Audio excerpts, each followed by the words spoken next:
tandog ko sa galasya gipakita diri nga kinahanglan na isulod nato si Kristo mga igsoon.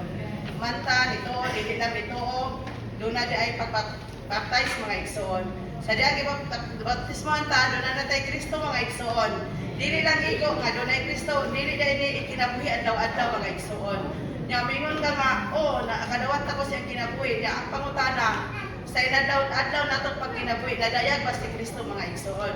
Di pa kanang ang atong pagalingon sa ako parang nasinati sa pagungsugod.